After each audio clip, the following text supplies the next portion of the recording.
Hi guys, welcome back to my channel. I hope you all are doing great and I hope आप सबके mains की preparation एकदम full on चल रही होगी।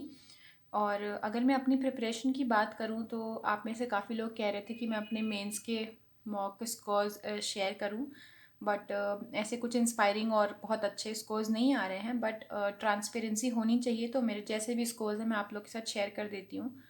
और आप लोग अपने स्कोर्स ज़रूर मेंशन करिएगा कमेंट सेक्शन में। तो मैंने इसके पहले आरआरबी पीओ मेंस दिया है एंड एसबीआई पीओ भी मेरा फर्स्ट टाइम मेंस है।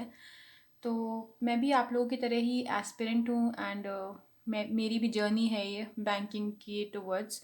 तो ऐसा कुछ खास स्कोर नहीं है मेरा। और काफ़ी मतलब डिफ़िकल्टी आ रही है बिकॉज डीआई और कॉन्ट्स मेंस की बहुत ही टफ़ लग रही है मुझे। जिनकी कॉन्ट्स अच्छी होगी वो कर ले रहे होंगे, बट मेरे लिए उतना इजी नहीं है बिकॉज मैथ्स ऑनेस्टली मुझे स्कूल के टाइम से ही नहीं पसंद थी। सो मेरा जो स्ट्रॉन्ग सेक्शन है वो है रीजनिंग और इंग्लिश। तो उसी के बेसिस पे I am trying to improve. तो एसबीआई में सेक्शनल कट ऑफ तो होती नहीं है, तो थोड़ी से चांसेस ये बढ़ जाते हैं कि अगर आप अपने स्ट्रॉन्ग सेक्शन को प्रैक्टिस करते रहोगे तो हो सकता है कि वो आपको पार करा दे कट ऑफ से एटलीस्ट। तो आज बात करते हैं स्कोर्स की। तो ये S B I P O का है। मैंने ज़्यादा मॉक्स अटैम्प्ट नहीं करे बिकॉज काफ़ी टाइम लग जाता है। एक दो मैंने फ्री मॉक्स अटैम्प्ट करे थे और यहाँ पे आप देखो सिर्फ दो ही मॉक्स अटैम्प्टेड हैं। और ये वाला मैंने सबमिट कर दिया था, इसको अटैम्प्ट भी नहीं किया है मैंने क्योंकि मैं क्वेश्चंस की प्रैक्टिस कर रही थी। तो ये मेंस का फ्री टेस्ट है, तो मैं इसी के स्कोर्स आप लोग को शो कर देती हूँ एंड आप लोग इसको अटैम्प्ट करके देखिएगा कि आपका कितना स्कोर आ रहा है। और मैं पहले ही बता दूँ डैट मुझे जीए में बिल्कुल भी कॉन्फिडेंस नहीं है, तो मैं उसको अटेम्प्ट ही नहीं कर रही हूँ। तो देखते हैं स्कोर्स इस पे।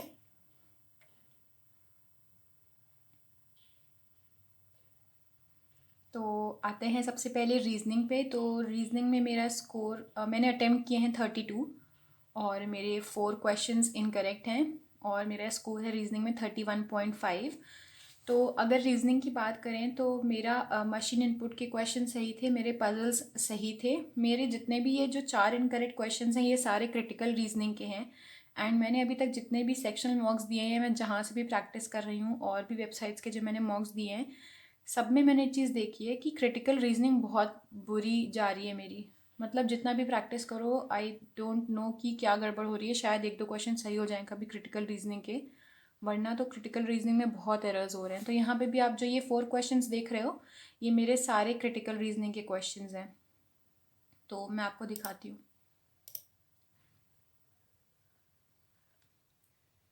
देखिए ये रहा रीजनिंग का सेक्शन। तो ये भी क्रिटिकल रीजनिंग का क्वेश्चन है और ये भी क्रिटिकल रीजनिंग का क्वेश्चन है। ये भी क्रिटिकल रीजनिंग का क्वेश्चन है एंड ये भी उसी का है। तो आप देखोगे ये बाकी सारे मेरे सीरीज़ एंड पजल्स ये सब सही जा रहे हैं, बट ये ब्लड रिलेशन सब कुछ, बस ये वाले क्वेश्चंस जो है मेरे, इनमें मेरे काफ़ी एरर्स हो रहे हैं और मैं काफ़ी प्रैक्टिस करने की कोशिश कर रही हूँ कि मेरे एरर्स ना हो। बट वो ऐसा टॉपिक है कि उसमें काफ़ी दिमाग लगाना पड़ता है। तो अगर आप लोग कहीं से प्रैक्टिस कर रहे हो क्रिटिकल रीजनिंग का तो प्लीज़ सजेस्ट करिएगा कि क्योंकि अब S B I P O में तो बहुत ही कम टाइम है, बट वो होपफुली आगे I B P S P O और क्लर्क मेंस में काम आ जाएगी। सो ये रहा रीजनिंग का। अटेम्प्ट है 32 और 4 इनकरेक्ट, 28 क्वेश्चंस करेक्ट एंड मेरा स्कोर है 31.5 आउट ऑफ 60। नेक्स्ट ये है डेटा इंटरप्रिटेशन का सेक्शन। तो आप इसमें देखोगे मैंने इसमें सिर्फ 2 क्वेश्चंस अटेम्प्ट किए हैं और अर्थमेटिक के क्वेश्चंस थे। और इसमें मेरा स्कोर है 4 बिकॉज मैंने इसको अटेम्प्ट नहीं किया ऑनेस्टली स्पीकिंग, बिकॉज इसकी डीआई वगैरह काफ़ी टफ लग रही थी मुझे एंड मुझे लग रहा था कि एकदम गिव अप कर देते हैं, ये तो सेक्शन नहीं करना मुझे। तो मैंने इसको सबमिट कर दिया। मतलब आप देखो सिर्फ 22 मिनट्स इसमें दिया है मैंने टाइम, बिकॉज मैं पूरा सेक्शन स्किप कर करके देख रही थी कि मैं क्या अटेम्प्ट कर सकती हूँ इसमें। And honestly S B I P O का data interpretation is very tough. मतलब जब R R B P O mains की मैं प्रिपरेशन कर रही थी तो काफ़ी चीज़ें हो जा रही थी, but S B I P O में इट इज़ वेरी डिफ़िकल्ट। और जिनका कौन सेक्शन अच्छा है दे आर वेरी ब्लेस्ड। मैंने डी आईज देखे थे और जो मुझसे नहीं हुआ तो मैंने स्किप ही कर दिया ये सेक्शन। तो अब आते हैं जनरल अवेयरनेस पे। तो जनरल अवेयरनेस में बहुत ही बुरी परफॉर्मेंस। 6 अटैम्प्ट किए मैंने और 5 इनकरेक्ट। और ये 6 भी मैं बस गेस वर्क करी थी बिकॉज फर्स्ट क्वेश्चन से ही मुझे पता चल गया था कि नहीं है अभी रिवीजन और प्रॉपरली करना पड़ेगा। इनफैक्ट जीए में तो अभी तक कॉन्फिडेंस नहीं है, और जीए में एग्ज़ाम वाले दिन तक कॉन्फिडेंस नहीं रहता है। तो ये आपको दिख रहा होगा स्कोर, और मैंने इसीलिए इसको स्किप भी कर दिया था। ये आप देखोगे 3 मिनट से मैंने बस ये 6 गेस वर्क किया है और स्किप कर दिया इसको। तो ये रही जीए की बात। अब आते हैं इंग्लिश पे। तो इंग्लिश में मैंने 30 अटेम्प्ट किए थे और मेरे 8 क्वेश्चंस इनकरेक्ट हैं, और मेरा स्कोर है इंग्लिश में 21.75, और इंग्लिश और रीजनिंग की परसेंटाइल है 90+। तो अब आते हैं ओवरऑल। तो ओवरऑल मेरा स्कोर है 57 और रैंक है मेरी 290, परसेंटाइल 96.34, एंड एक्यूरेसी बहुत ही ख़राब 75%। और आई डोंट नो अब मेंस में क्या होगा। एंड कोई मुझे सजेशंस दे सकता है डेटा एनालिसिस के और जनरल अवेयरनेस के, तो you are most welcome. Because general awareness तो ये है कि जितना भी रिविजन करें उतना है, बट डेटा एनालिसिस तो बहुत ही डिफ़िकल्ट लग रही है। सो ये रहे मेरे स्कोर्स। और ये मेंस फ्री टेस्ट, मतलब ये कंप्लीट टेस्ट के साथ मैंने इंग्लिश का भी मेंस मॉक अटेम्प्ट किया था। तो आप मेरे स्कोर्स में काफ़ी डिफरेंस देखोगे, और अगर आप चाहते हो कि मैं अपनी इंग्लिश की एलैबोरेट स्ट्रैटेजी और मेथड आपके साथ शेयर करूं, तो please let me know in the comment section. तो यहाँ पे आप देखो मेरा इंग्लिश का स्कोर है 21.75, और मैंने इस मॉक को अटेम्प्ट करने के बाद जो अपनी चीज़ें इसमें एनालाइज करी कि मैं इंग्लिश में एटलीस्ट मेरी इतनी गलतियाँ ना हों, तो उसके बाद मैंने एक मॉक अटैम्प्ट किया था इंग्लिश मेंस का, ये मेंस मॉक नंबर 1। तो आप इसमें मेरे स्कोर्स में डिफरेंस देखोगे।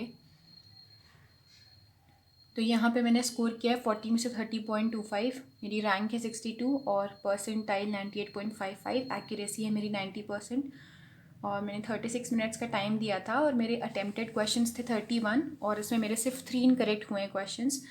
तो अगर आप देखो ये जो मेरा पहला मॉक था मेंस का, उसमें और मेरे इस मॉक में स्कोर्स में काफ़ी डिफरेंस है, मतलब बहुत ही ज़्यादा।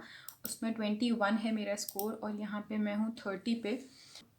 मैंने काफ़ी सारी चीज़ें मॉक एनालिसिस से ही अप्लाई की थी जब मैं इस मॉक को अटेम्प्ट करी थी। मैं इंग्लिश और रीजनिंग के सेक्शनल मॉक्स इसीलिए दे रही हूँ बिकॉज ये दोनों स्ट्रॉन्ग सब्जेक्ट हैं, तो एटलीस्ट मेरा थोड़ा बहुत स्कोर मेंटेन हो जाए रीजनिंग और इंग्लिश से, क्योंकि कॉन्ट्स और जीए तो बस अब भगवान के भरोसे है। रिवीजन में कर रही हूँ, बट देखते हैं एग्ज़ाम में कैसा आता है। सीए का तो कुछ कंफर्म रहता ही नहीं है। थे मेरे मेंस के सेक्शनल और कंप्लीट मॉक के स्कोर्स। मैंने और ज़्यादा मॉक्स अटैम्प्ट नहीं करे हैं, मैं डिस्क्रिप्टिव वगैरह की भी प्रैक्टिस कर रही हूँ, और मॉक्स पूरा कंप्लीट अटैम्प्ट करने में काफ़ी टाइम वेस्ट हो जाता है। सो मैं सबमिट करके क्वेश्चंस को सॉल्व करने की कोशिश करती हूँ, एंड सीए रिवीजन में भी बहुत टाइम जा रहा है।